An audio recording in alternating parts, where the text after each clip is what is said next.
Assalamualaikum warahmatullahi wabarakatuh. Waalaikumsalam warahmatullahi wabarakatuh. Niki wonten pertanyaan saking Abdillah Danu. Gus nyuwun tips menghadapi bulan Ramadan, Gus. Untuk Mas Abdillah, waalaikumsalam warahmatullahi wabarakatuh. Tip menghadapi bulan Ramadan. Satu, menyiapkan iman dan mental kita untuk menghadapi bulan Ramadan, puasa dan ibadah-ibadah itu. Mengapa demikian? Puasa itu salah satu barometer keimanan, ketakwaan. Ya ayyuhalladzina amanu kutiba alaikumusyamu kama kutiba alal ladzina min qablikum la'allakum tattaqun. Jadi puasalah, nanti akan menjadi orang yang bertakwa. Jadi ukuran orang takut kepada Allah salah satunya diukur dengan poso temenan takkan. Sebab orang puasa itu adalah orang yang imannya benar-benar kuat.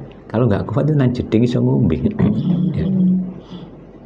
Nah, maka yang harus kita persiapkan menghadapi Ramadan adalah iman, ketakwaan dan mental kita. Mental disehatkan. Kalau mental nggak sehat, iso gak poso, ya, iso gak terawih, kulaan. Soalnya yang dipikir adalah ekonomi. Ya.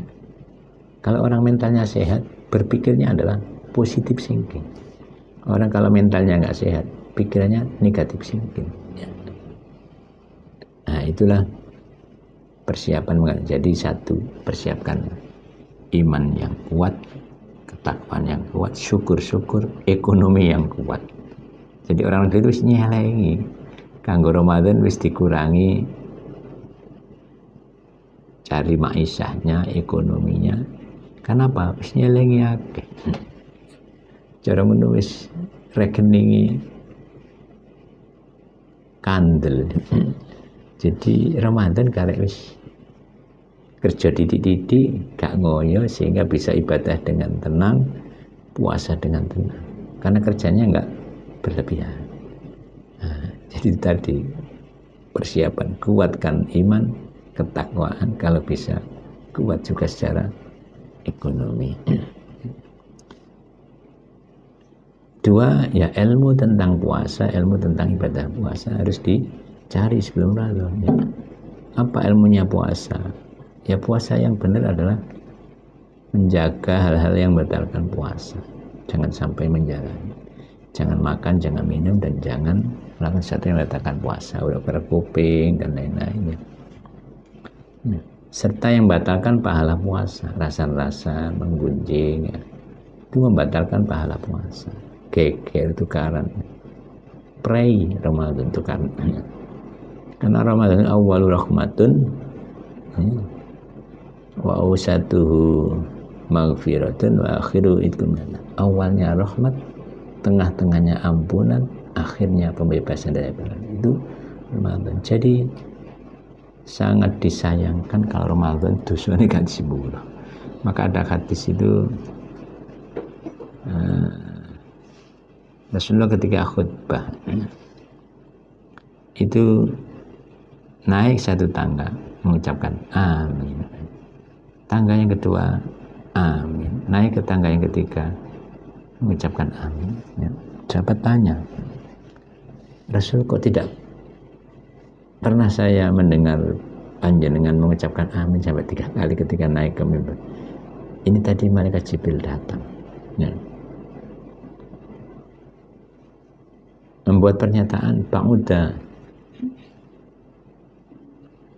man dzukirta indahu falam yus ba'uta man dzukirta indahu falam yusalli alaika. Ya. Celaka, jauh dari rahmat, maksudnya ciloko. Orang yang nama Nabi Muhammad disebut nggak mau bersolawat kepada engkau. Ya. Itu kata malaikat Jibril. Terus aku mengucapkan amin. Ya. Semoga Allah mengabulkan.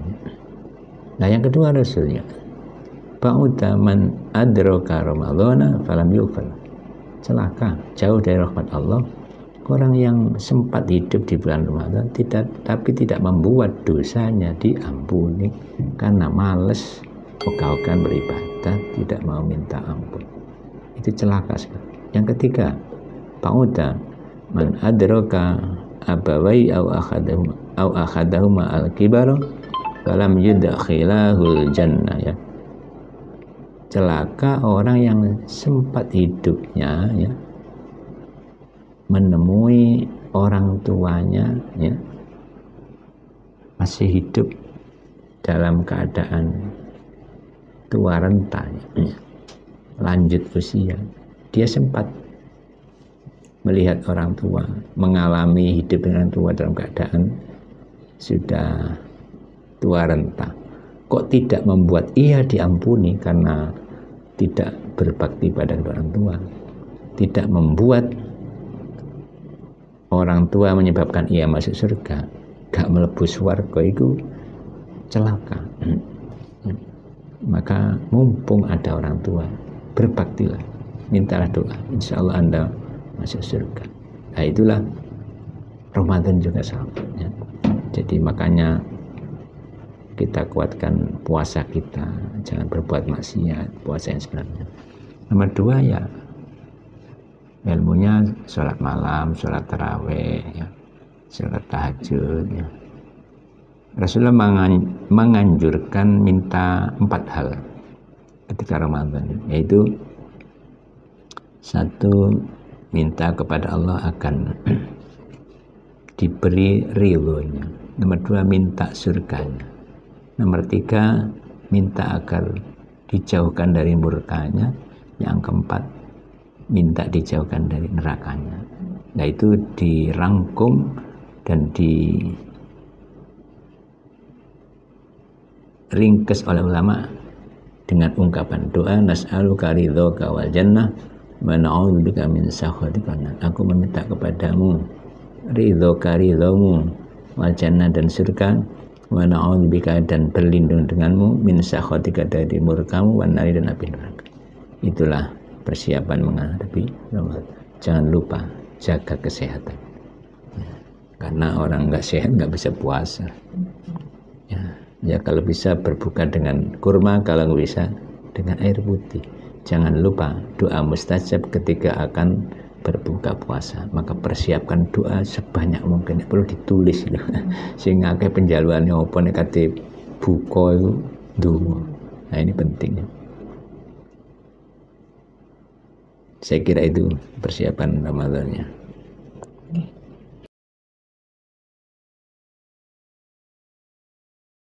Pertanyaan dari Muhammad Dhani, apa ada batasan minimal dan maksimal mahar dalam Islam, Gus? Untuk Mas Dhani, apa ada batasan minimal atau maksimal mahar? Ayatnya gini, wa'atun nisa aswaduqatihinna nikhal. Surat An-Nisa ini, ya, berikanlah, ya, mahar-maharnya, mas kawinnya, sodaknya, ya, kepada para wanita sebagai pemberian yang wajib, nikhlah. Ya. Di situ tidak ada memberi berapa, nggak ada. Ya. Maksimal berarti nggak ada, minimal nggak ada. Cuma ulama memberi rambu-rambu. Ya.